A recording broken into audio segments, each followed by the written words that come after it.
James, Chairman Mills, will you call the meeting to order for the technical committee? No, he may not be able to hear me.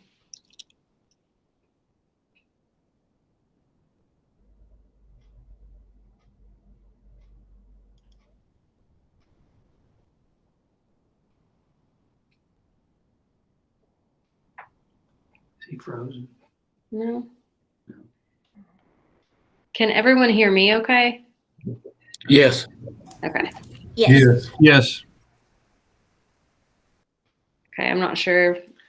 Ask him to check his volume. No. Well, if he can't hear me. No sound. Oh, there you go. Okay, go ahead and call the meeting to order, and then I could do a roll call. Okay, well, maybe he can't hear me. I can hear him.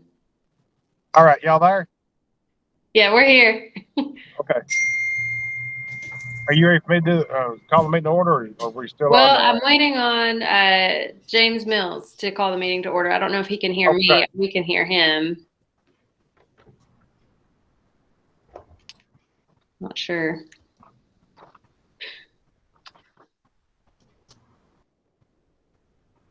He's not muted. Well, I'll go ahead and call the meeting to order for the technical committee, and we'll do a roll call for attendance. James Mills is here. Jim Begley. Present. Scott Blaylock. Rodney Boyd. Debbie Sang, proxy for Rodney Boyd. Okay, Andy Duggan. Mark Farley. Present. Alan Foster. Here. Shane Gannon. Here. Levy Glenn. Danny Hale. Wayne Hancock. Kurt Heischmidt. Here. Randy Jones. Tommy Lee. Here. Chad Markham. Here. Nolan Ming.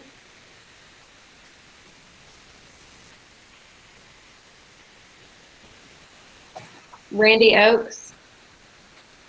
Clay Parker. Croxton. Kevin Robinson.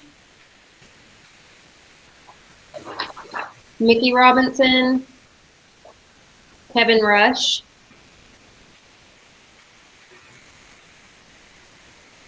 Dean Selby. Tim Stribling. Proxy, Tommy Lee. Okay. Lloyd Williams. Here. Greg Wilson. Tara Volgamit. Here. And Jeff Young. Okay, we do have a quorum.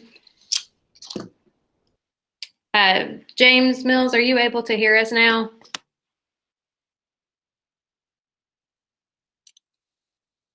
I think so. Hey, Virginia, this is Tommy Lee. I just texted with James. He cannot hear you at all. Okay, that's fine. I'll run through the rest of the agenda that has where he would normally stand in. So you all should have received the December 17th, 2020 meeting minutes in the packet. We'll take a motion to approve these minutes. Please state your name when you make your motion.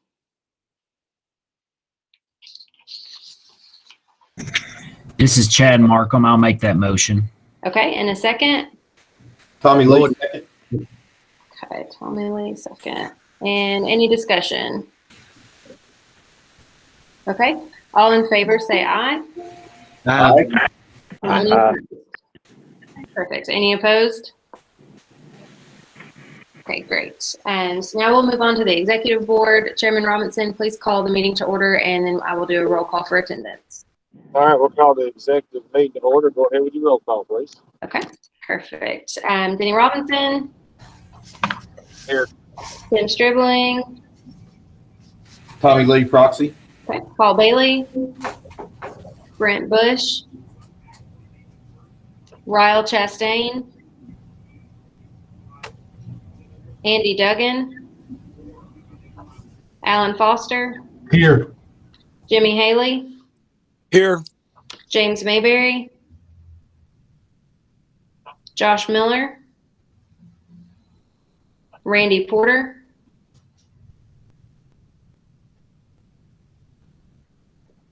should be proxy, Mickey Robinson, Ricky Shelton, Terry Lynn Weaver, Greg Wilson, and Jeff Young. Okay, we should be good on that one for a quorum as well. Mayor Robinson, you can move on to the minutes. All right, you should have received a copy of the minutes. I'll accept the motion to approve the minutes.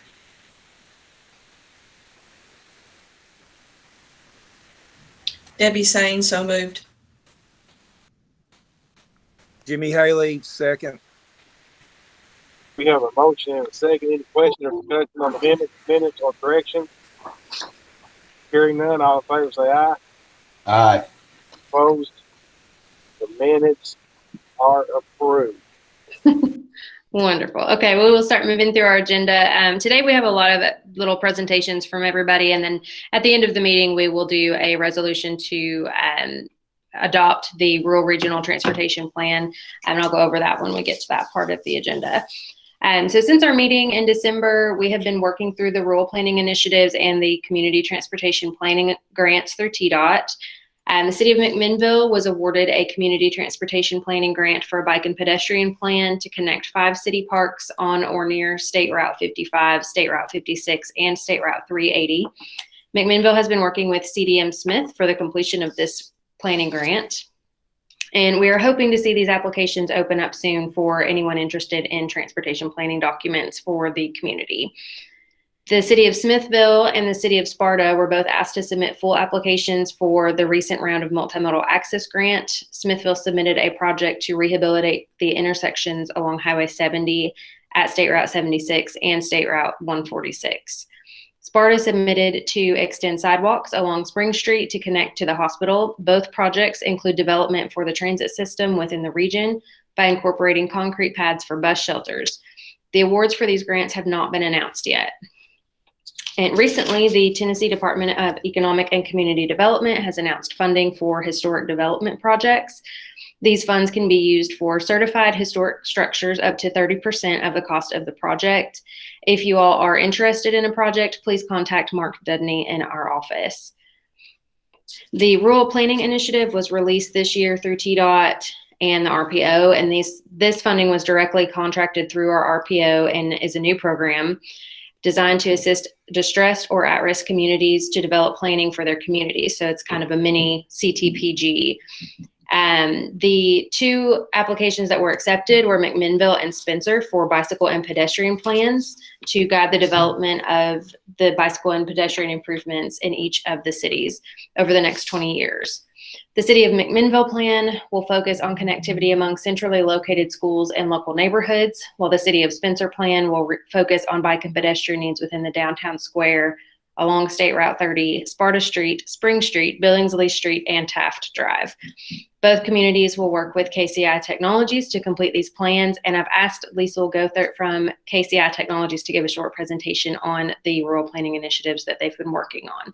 So Liesl, I will turn this over to you. You should just be able to share your screen in the bottom right corner. All right, good afternoon, everyone. Give me one moment here.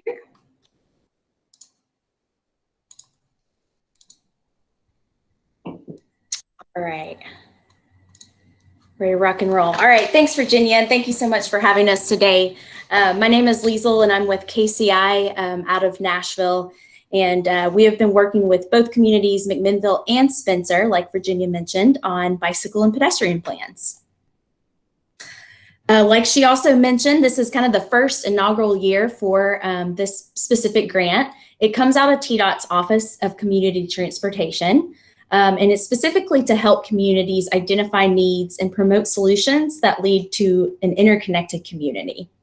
And again, we're working with both communities of McMinnville and Spencer. So these plans are really envisioned to be kind of the blueprint on how these communities can achieve their desired vision network. It's envisioned to be implemented over the next 20 years and is really opportunity driven, so specifically funding opportunities.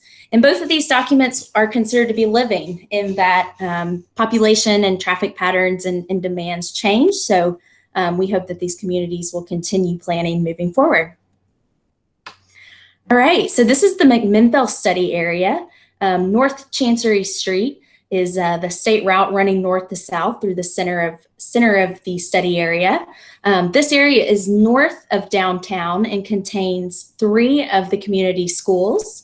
And so we're really focusing on improving connectivity between the schools, which are major community destinations.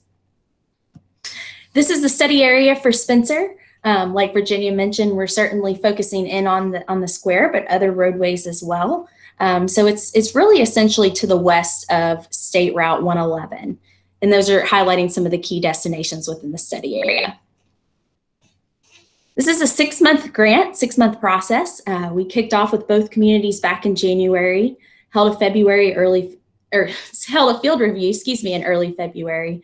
And right now I've already completed the public engagement phase 1 and are really preparing for our next phase. And we hope to complete the project in July.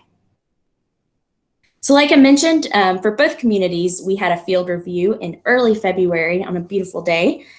So we made observations as it relates to the existing infrastructure in the area, some of the conditions, trouble spots. We also observed folks walking and biking and there, as you can see in McMinnville, skateboarding to the city park.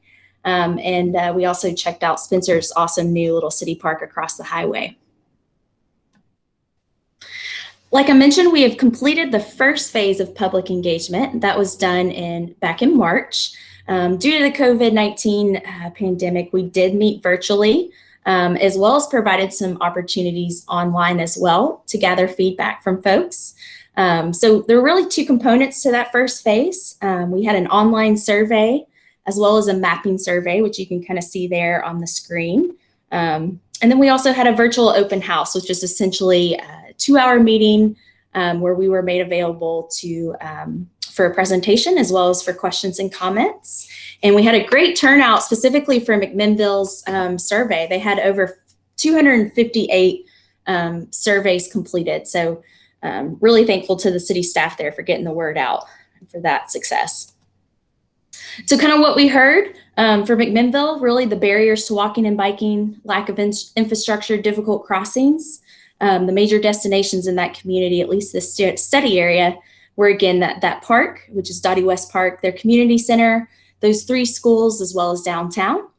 Spencer, we heard that difficult crossings was also an issue for that community. Lighting, as well as kind of distance to destinations in general, is a challenge. Some of the major destinations that folks identified in this community were also their city park, the Save-A-Lot grocery store, and as well as the beautiful new farmers market pavilion that they have there, which is adjacent to their ball field. This is just kind of showing pictorially some of the recommendations that we are providing for both communities. We're essentially working on developing pedestrian and bicycle networks through a variety of facility types. So sidewalks, shared use paths, bike lanes, as well as some other lower cost solutions on the lower volume and lower speed roadways. We're going to also be providing some recommended striping and signage improvements there as well. And then in addition, we're also looking at some more robust improvements for the community. The one on the left there, if you are not familiar, is sometimes called a hawk signal, but it's specifically for pedestrians and cyclists, and it's a unique style of traffic signal.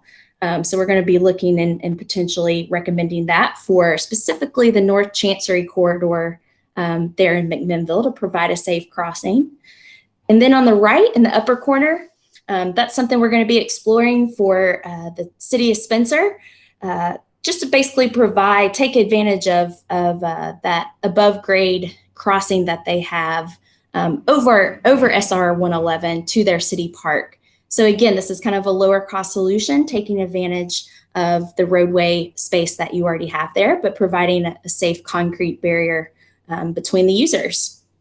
And then we're also going to be looking at specifically for the North Chancery Street corridor in Minville, recommending some type of either streetscape project and or potentially a road diet. So we look forward to our public meeting on Monday to get some residents' thoughts on those ideas. This is just a high level, just showing you kind of where we are. These are certainly draft recommended networks. And again, we'll be getting folks' feedback on these ideas in the upcoming public engagement. And this is the Spencer recommendations as well, just kind of also showing you what we've got. So this next steps, like I mentioned on Monday, at least we have our McMinnville in-person meeting. So we're excited for that. That'll be from 4 to 6 p.m. at their chamber. And at this next phase of engagement, we're really asking folks to kind of react to the draft recommended network that I showed earlier. So kind of our next steps are to refine those recommendations based on the input that we receive. Once we finalize that, we'll be developing cost estimates as well as typical cross sections for the facilities, as well as identifying additional non-infrastructure strategies and funding opportunities. So then in June, we'll simply be working on that draft document with Virginia. And then again, our project will be complete in July. Again, thank you so much for having me.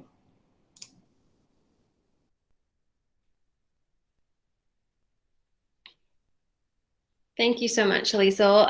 Next, we will have Mayor Lloyd Williams from UCHRA presenting on updates for the UCHRA in transit. Good afternoon. I think Virginia has kindly sent out an email today about our intercity bus route, a survey.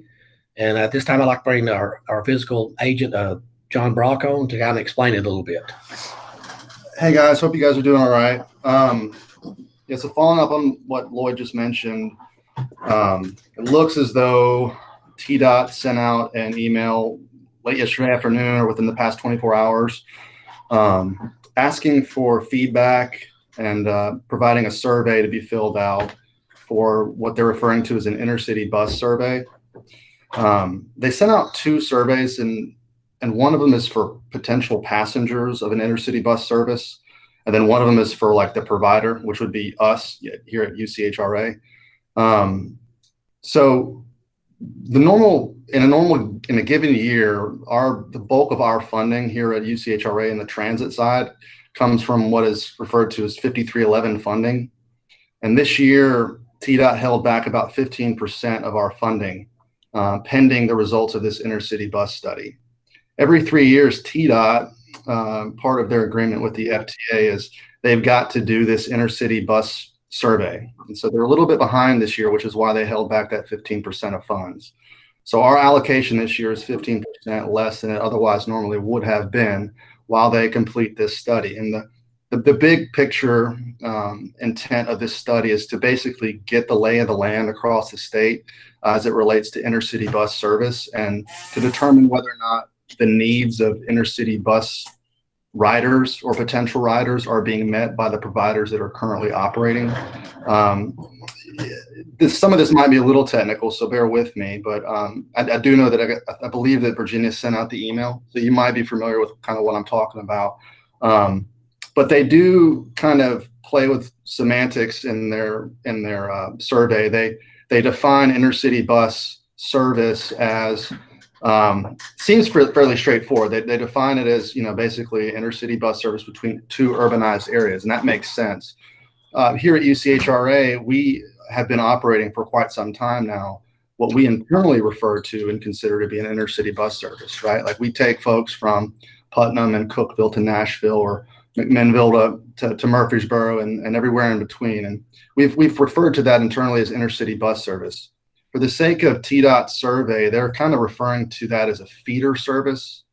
And it kind of, it doesn't really jive well with my understanding of the way it works. For instance, if we take somebody from Putnam County to Nashville, it's roughly 75 miles, but that's considered a feeder service to them with the way that they're semantically kind of arranging this stuff, defining things. If you take somebody from Nashville to Murfreesboro, that's considered an intercity bus. That's probably 40, 45 miles. So all that to say, this intercity bus service is kind of an administrative thing. It just kind of goes with the general order of business for TDOT and the FTA. It happens every 3 years. They're trying to determine whether or not the needs are being met. My hope and anticipation would be that not much will change. They'll do the survey.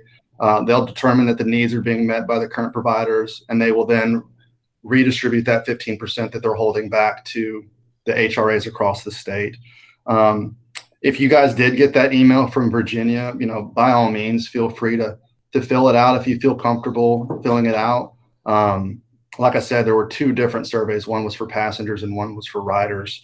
I think I would hold off on, filling out the one that was meant for providers. But if you, identify as somebody that might want to use an intercity bus service, if it would be useful to you to go from here to Nashville and in a cheap and effective, cost-effective manner, by all means, fill that out. I think, trying to put myself in the perspective of the folks at TDOT and WSP, the consulting firm they brought on board to do this survey, I think they would probably prefer a quality of survey input submissions as opposed to quantity. So with that being said, yeah, just feel free to fill it out if you feel comfortable. If not, I wouldn't worry about it too much, but I don't think it's going to change too much, and that would be my hope and intention. But if you guys have any questions, feel free to ask. We're still combing through it, but that's kind of our take on it anyway.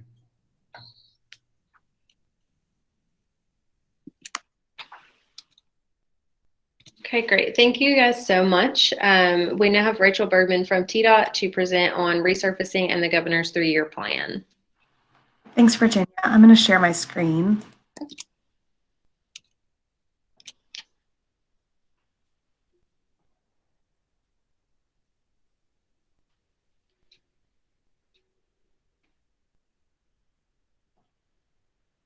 Can you all see that? Yes. Yeah. Okay, fantastic. So as Virginia mentioned, my name is Rachel Bergman, and I am with TDOT's Office of Community Transportation in our Region 2 office. Did it switch? So I'm going to talk a little bit about our resurfacing process today. And as you all know, every year we do send out resurfacing lists to all of the communities. And in just a few weeks, our fiscal year 2022 paving projects will be announced. We wanted to take this opportunity to remind you a little bit about our process, some opportunities for you, and ways to get additional information. So this is the website to get more information about the resurfacing program directly from TDOT. The 2022 proposed list is already on there. In a few weeks, it'll be updated with the final list, so you can check it periodically for updates. I'll paste this link in the chat box at the end of the presentation as well. Our office, OCT, will send each of your communities a letter similar to this one. It'll contain information about where the project is, what type of project, and most importantly, the deadline that any changes can be made. We want to hear back from you all as soon as possible. And so as soon as you hear this list, we really hope that you will look for these opportunities, look up where these projects are, and get back to us. The sooner the better with all of these. And so we've mentioned before that TDOT will consider changes that could be made during the project. Some of the possibilities might include bike lanes and buffers or delineators, crosswalk enhancements, road reconfigurations or road diets, rumble strips and striping, and of course, coordination on utilities. There are a number of resources available if you have questions about any of those opportunities. Of course, you're welcome to reach out to us at OCT. Our contact information is pretty readily available, and it'll be on this presentation. You can also find a lot of answers on our multimodal division website. There you can find more about things like what a road diet is and if your community would be a good opportunity. That's a good point, Tara. Cyclists do hate rumble strips. I'm a cyclist, I hate rumble strips. But it is just a good opportunity to look at, and we can talk to you about things like the benefits of a delineator or enhancing your crosswalks and all of those things. The multimodal website also has things about design guidelines, instructional bulletins, existing bike routes, manuals, and other helpful links. And so we also want to hear from you in addition to hearing about those bike lanes or road diet requests. If you have anything planned on that state route, like sidewalk projects or utility projects, please let us know. Our preference is always to get those projects done before we come in and do any sort of resurfacing. We also want to know about major events like parades, festivals, or concerts, so we can make sure that we're not impinging on your events as well. There's nothing like milling up a road before your biggest festival of the year. So on the list is just a quick shot of the proposed FY 2022 list and the projects that are in the Center Hill RPO.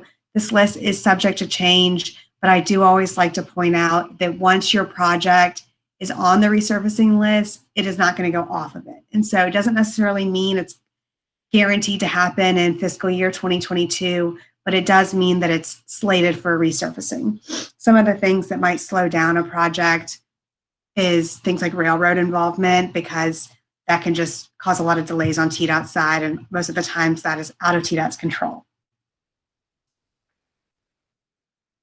So if you have any questions about that, please communicate with us. So Andrea, Kevin, and I are located in TDOT's Region 2 office in Chattanooga, and we're happy to answer any questions. I believe I'm also next on the list, Virginia. Okay, I'm just going to keep going then. And so the next item that Virginia had on the agenda was the governor's 3-year plan. We now call this the Comprehensive Multimodal Program, and the FY 2022 to 2024 program was just released at the end of April. The list funds 68 individual project phases throughout the state and includes 2 projects in the Center Hill RPO. This is related to those projects that you vote on in the fall meeting. So I'm going to put the final list in the chat box so that you can see everything that'll be funded in the next few fiscal years. We really encourage you to look through this list because it's not just these projects that I have listed on the screen. There are also a number of bridge projects in the Center Hill RPO that'll be funded, as well as some transit projects. And so I'm going to list both of these links for you all about the resurfacing and the comprehensive multimodal program. But if you have any questions, you are welcome to put those in the chat box, and I'll do my best to answer them or get back to you later. Thank you, Rachel. Thanks, Virginia. Okay, we were hoping to have Mike McClanahan on, but he had a conflict from 1 to 2, and I didn't know exactly how quickly we'd move through the agenda, but we are moving pretty fast. So I'm going to ask Mark Dudney to give us an update on the Cumberland Historic Byway. This has recently been given a national designation. So Mark, go ahead.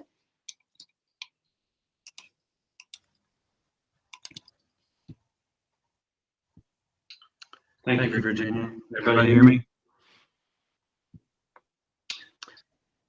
Okay. Last summer, I worked with Mike McClanahan of TDOT and Rachel Bergman on 2 applications for National Scenic Byways in the Upper Cumberland. The first is within the Center Hill RPO. It's the Walton Road Historic Byway, which includes Smith, Putnam, Cumberland, and Roane counties.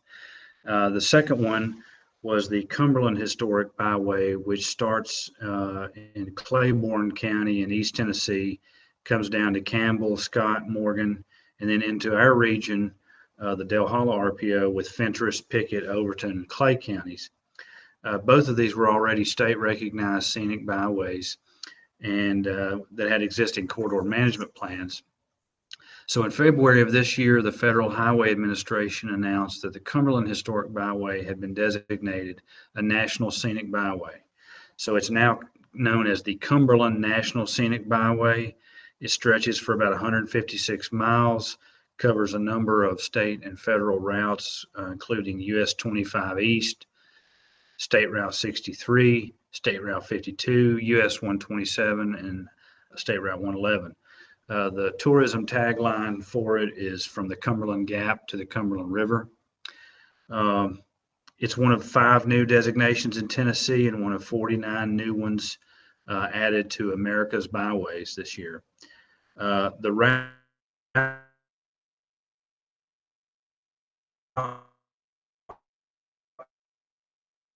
and surrounding communities are going to have access to federal grant funding, the National Scenic Byway Program. So national emphasis on the byways. TDOT still intends to highlight the state recognized scenic byways. So we're gonna keep Walton Road going as we focus on the Cumberland. So my priority now is to coordinate a steering committee to provide input and direction from the local communities. Our development district is going to work with the East Tennessee Development District, the 4 counties in our region, the 4 counties in East Tennessee on that. I'm working on the makeup and the structure of the committee right now. My goal is for it to be effective but flexible and to be able to act as a single entity for the purposes of the byway. That's how it's going to have to work to reap the full benefits of the designation. And the driver behind these is to invite people to enjoy our scenic byways, but it's economic development and it's tourism related. So even the counties that are not directly on these byways, when people are planning their trips, especially post-pandemic, to do outings, our hope is that the entire Upper Cumberland will benefit from this designation.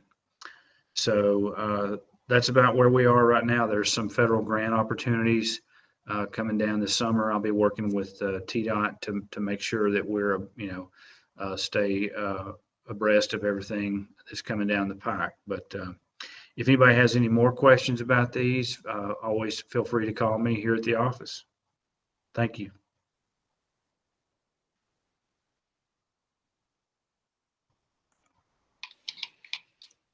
Thank you, Mark. Okay, lastly, the Rural Regional Transportation Plan was completed as of last year, and that was presented to you all in December at our last meeting by Andrea Barber. Shortly after the meeting, I sent you all the completed documentation. So now we need to officially adopt this plan. There was a resolution included in your packet, which I will read to you. It says, whereas the mission of the Center Hill Rural Planning Organization is to consider long-range, local, and regional multimodal transportation needs in cooperation with the Tennessee Department of Transportation. They will evaluate and prioritize these needs, which will consider the following: support the economic vitality of the area, increase the safety and security of transportation systems, increase the accessibility and mobility multimodal options available to people and for freight, emphasizing the movement of people and goods rather than the movement of vehicles, protect and enhance the environment, promote energy conservation and improve quality of life, enhance the integration and connectivity of the transportation system across and between modes, promote efficient system management and operation, and preserve the existing transportation system. Whereas all efforts shall be made to ensure the continued success and future growth of the Center Hill RPO, whereas Center Hill RPO seeks to support and encourage long-range planning within the Center Hill region and Upper Cumberland as a whole. Now, therefore, be it resolved by the Center Hill RPO Executive Board the following. Section 1, that the Center Hill RPO adopts use of the Center Hill Rural Regional Transportation Plan and will implement the components of the plan to the extent possible as resources are available. So now we will need the technical committee to initiate a voting process to recommend adoption of the plan.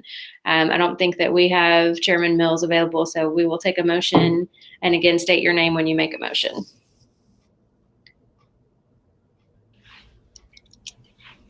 This is Shane Gannon. I make a motion to adopt. Okay. Do we have a second? James Mills, I'll second it. Oh, you're back. Yeah, finally. I've heard most of it. Okay. All right. Any discussion? And then we can just do an all in favor, say aye. Aye. Aye. And any opposed? Perfect. Okay, Chairman Robinson, now we will initiate the process to officially adopt the Rural Regional Transportation Plan. All right. Now I'll entertain a motion to confirm the action of the technical committee there and officially adopt the plan. Just a motion to the time.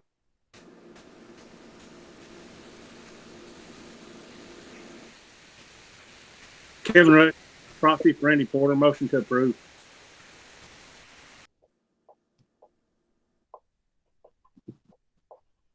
We have a motion. Do I hear a second? James Mills, proxy for Ricky Shelton. I'll second it. All right. Having a motion and a second. Is there any discussion on the resolution? Hearing none. All in favor say aye. Aye. Opposed? The motion is carried. Perfect. Thank you so much. Next, we'll move on to any other business. If anybody has any other business, please announce that now. Hey, Virginia, I missed the part on the CTPRs. I hate to ask you to repeat it. I don't know. John Ward was very interested in that, and he got in late. Could you give us an update on that? Rachel, do you have any updates on the CTPRs? I do not have an update. Those are considered by our strategic investment division only on like an annual basis. And so I do not believe that they've considered that for the year, but I'll look for a better update and send it to Virginia. Okay, I know we submitted 10 for Cookeville and Putnam County, so we haven't really gotten an update on those, but if you hear anything, just let us know. Yeah, I will. Thanks, Virginia. Okay, any other business? Hey, Virginia, it's Denny Wayne. Yeah. Hey, how long are we going to continue to do this virtually? Since the governor's rolled back the virtual meeting order? I think this is our last one. We are doing this one, and then we'll always have a virtual auction, is what I am understanding from PDOT. So we will go back to in-person in the fall. Thank you. Okay, any other business? Okay, any public comment? Yes, Virginia, this is Tommy Lee. Hey, I just wanted to let everybody know that if you didn't know, this is Virginia's last meeting with us. She is leaving us, and I just want to say thank you to her, and that we should all say thank you to her for doing a great job over the past 5 or 6 years or however long. Thanks, Colin. All right, well, we are ready to adjourn, so we'll start with the technical committee. We don't have to do a motion or anything, so Chairman Mills, you can adjourn the technical committee, followed by Chairman Robinson. We are adjourned, and good job, Virginia. We appreciate everything you've done for us. Thank you. Agreed. All right, Virginia, I echo their comments. We appreciate you. You've done a great job. We hate to see you go. And the executive board is adjourned. All right, wonderful. Thank you guys so much. You guys have a good rest of your day.